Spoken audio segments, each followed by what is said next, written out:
우리 요셉의 형들과 이제 베냐민 막내 베냐민이 함께 다시 애굽의 총리 그 요셉 앞에 서게 됩니다. 아직 요셉은 자신의 신분을 밝히지 않은 상황이죠. 요셉은 그들을 환대해주고 그러고 나서 이제 그들을 이제 고향으로 다시 이제 돌려보냈는데요. 어제 말씀 보니까 요셉이 이제 그들을 테스트합니다. 어떤 테스트를 하냐면 그들이 정말 변화되었는가 이런 걸 테스트했던 것 같아요. 그래서 요셉이 청지기에게 말하기를 그 각자의 자루마다 양식을 가득 채우게 해라. 그리고 그들이 가져왔던 그 돈도 다시 도로 놓게 해라. 여기까지는 문제가 되지 않습니다. 은혜를 베푸는 거죠. 그런데 베냐민의 자루에만 요셉의 은잔을 몰래 넣게 지시했죠. 그리고 이제 날이 밝자 나귀를 이끌고 이들은 이제 고향을 향해서 출발합니다.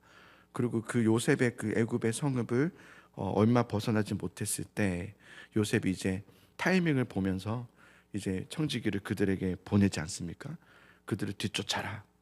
그리고 그들에게 가서 말하기를 너희가 어찌하여 선을 악으로 갚느냐? 너희 중에 내 주인의 은잔을 훔친 자가 있다라고 말하게 하죠. 이 말을 들었던 이제 요셉의 형들이 결백을 막 하면서 아니 우리 중에 누가 감히 그 요셉의 총리의 그 은잔을 훔칠 수 있단 말입니까? 만약에 정말 그런 일이 있더라면 그는 죽을 것이오 라고 얘기해요. 그는 죽을 것이오. 그리고 우리는 주의 종들이 되리다 라며 결백하는 거 아닙니까? 맹세하며 결백을 하는 거죠. 왜냐하면 자신들 중에 누구도 은잔을 훔친 사람이 없었기 때문이죠. 이것을 그들끼리도 너무 잘 알았기 때문이었던 것 같아요. 그렇게 차례대로 수색을 하는데 위에서부터 수색을 하는데 맨 마지막에 베냐민 자루에서 요셉의 은잔이 발견되죠. 왜냐하면 요셉이 지시해서 넣기 때문이죠. 그 상황을 이제 그 베냐민의 자루에서 나온 그 상황을 보자 형들은 옷을 찢었다 그랬습니다. 옷을 찢는 행위라는 것은 뭐냐면 극도의 절망과 좌절과 아픔과 고통을 의미하는 것이죠. 과거 요셉을 죽이고자 했던 형들이 베냐민이 죽을 상황에 놓이게 되자 옷을 찢으며 고통스러워하고 괴로워하는 그 달라진 모습을 보여주는 것이죠. 과거의 요셉의 형들은 어떻게 했을까요? 이 상황이 왔더라면 베냐민을 추궁하며 네가 어찌하여 우리에게 그랬느냐 그러면서 언제 우리 몰래 이렇게 훔쳤냐? 베냐민 훔친 적이 없는데 훔친 죄가 안 왔다고 해도 믿지 않아주겠죠. 그러면서 책임을 물어서 그리고 베냐민을 보내고 자신들은 살아남으려고 하지 않았을까 싶어요. 그런데 지금의 형들의 모습은 전혀 다르죠.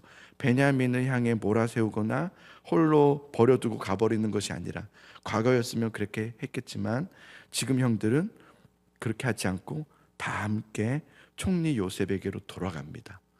그 모습 또한 달라진 모습을 보여주죠. 거기에다가 더 놀라운 것은 요셉 앞에 엎드렸던 형들 중에서 대표로 유다의 고백인데요.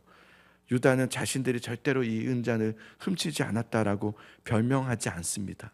말씀을 보면 변명하지 않고 이렇게 말하죠. 하나님이 우리들의 죄악을 찾아내셨도다. 이렇게 고백해요. 하나님이 우리의 죄악을 찾아내셨도다.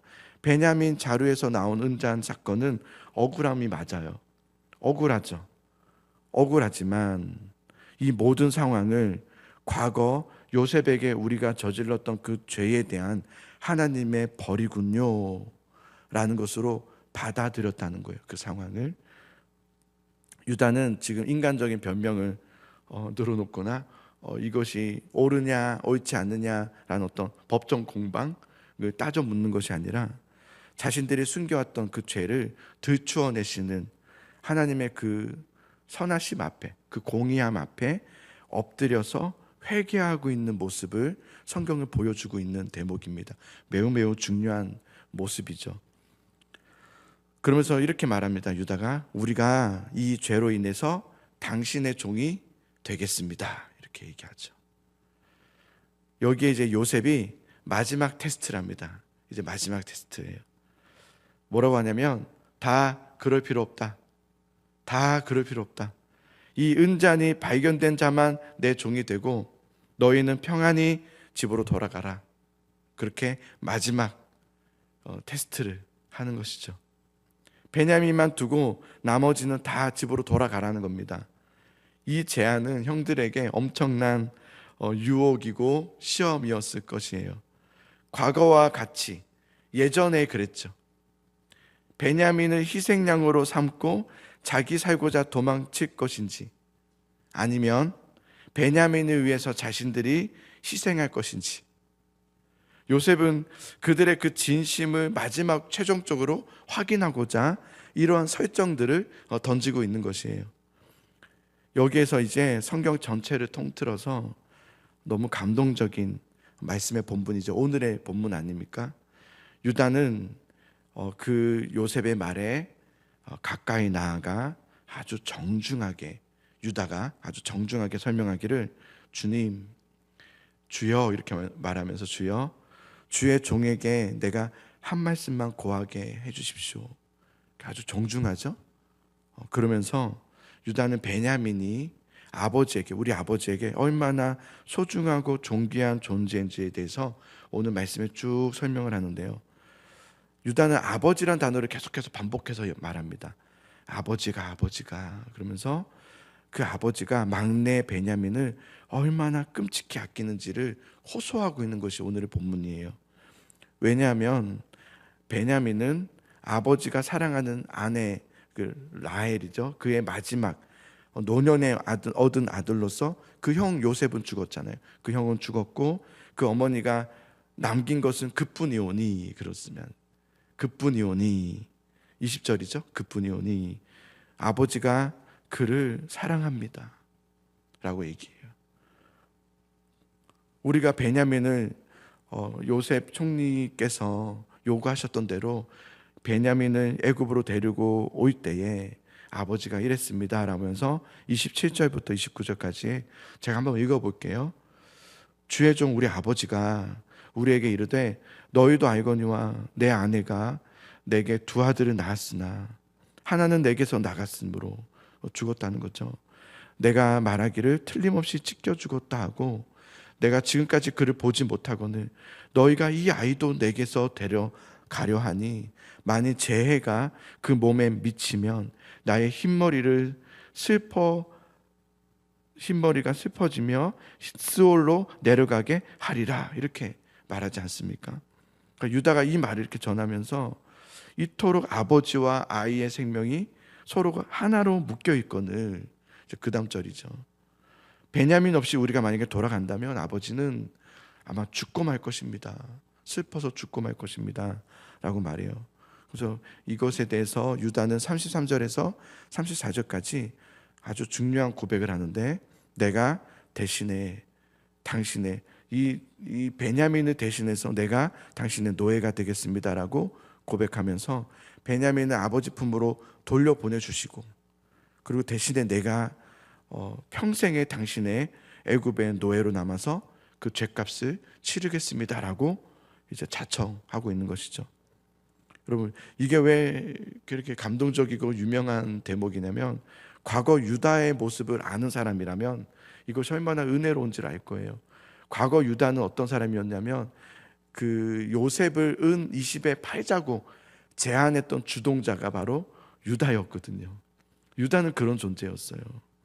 그랬던 유다가 이제는 자신이 대신해서 베냐민을 위해 희생하겠다고 하는 그 모습은 완전히 이들이 변화되었구나라는 것을 보여주는 대목이죠.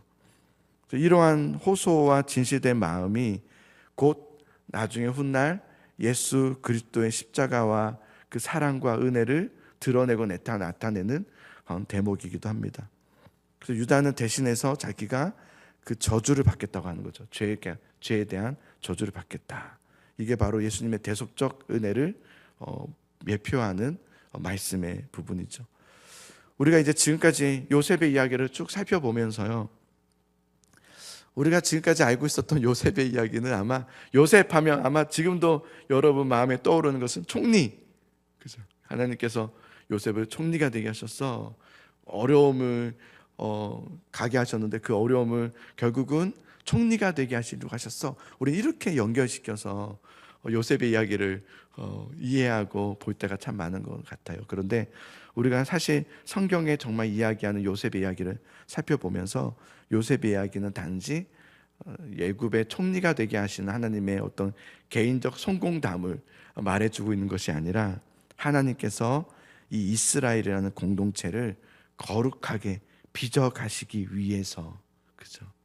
이 이스라엘 공동체를 거룩하게 빚어가시기 위해서 요셉이라는 그 한 사람을 택하셔서 그를 통하여서, 요셉을 통하여서 그들 이스라엘 안에 있던 그 죄성들, 그 죄성들을 수술하게 하는 그 이야기가 바로 요셉의 이야기다라는 것을 우리가 보여주고 있죠. 그래서 우리도 여러분 마찬가지입니다. 우리도 하나님께서 우리를 거룩한 백성으로 빚어가시죠.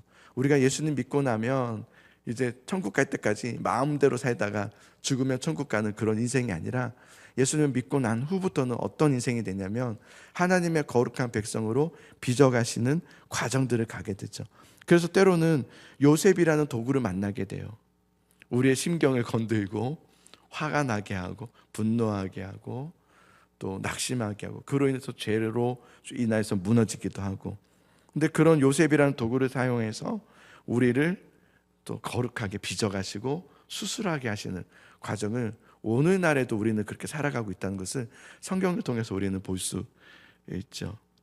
그래서 여러분, 때로는 이런 상황이 있을 때 우리는 오늘 형들의 모습과 유다의 모습을 이렇게 보면서 그때에 우리는 죄를 숨기거나 또 변명하는 것이 아니라 유다처럼 하나님 앞에 정직하게 내 죄를 인정하는 거예요. 요셉 앞에 자신의 죄를 다 들춰내서 인정했던 것처럼 우리는 하나님 앞에 내 죄의 문제를 다 들춰내서 인정하고, 그 다음에 스텝으로는 회개의 자리로 나아가는 거죠. 회개하는 자리로 나가면 비로소 그런 과정을 통해서 우리를 새롭게 빚어가시는 하나님의 나라가 되게 하시는 거예요. 그것이 참 은혜고, 지금도 이런 역사가 우리들에게도 일어나고 있는 것이죠.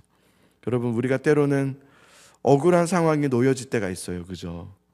억울하게 될 때도 있고, 내가 왜 이런 일을 당해야 되나, 내가 왜 이렇게 힘들어야 되나, 이런 힘든 상황이 놓여질 때도 있습니다. 그런데 그때마다 우리가 어떤 변명이나 자기 방어적 태도로 계속 대하는 것이 아니라 하나님 앞에 내 안에 숨겨진 죄가 있는지 그것을 좀 돌아보면서 주님 앞에 그 죄를 고백하는 시간을 갖는 거예요. 하나님, 이 죄를, 내 안에 숨겨진 어떤 죄를 들춰내시는 게 있다면 알게 해주십시오. 그리고 그것이 생각나면 변명하지 말고, 주님, 저 사람도 잘못했잖아요, 이러지 말고, 주님, 내가, 그 사람은 그 사람이 할 것이고요, 내가 하나님 죄인입니다, 내가 잘못했습니다, 나를 용서해 주세요. 회개 자리로 나아가잖아요. 그러면 놀라운 은혜의 회복의 역사들이 있습니다. 이제 그게 내일부터의 말씀인데요. 여러분, 우리 어려운 일을 당할 때, 힘든 일을 당할 때 하나님 앞에 회개하는 모습으로 주님 앞에, 우리 주님의 그 테스트 앞에 통과해 가면서 믿음으로 회복해가는 우리 그 과정으로 나가는 우리 모두가 될 수 있기를 간절히 소망합니다.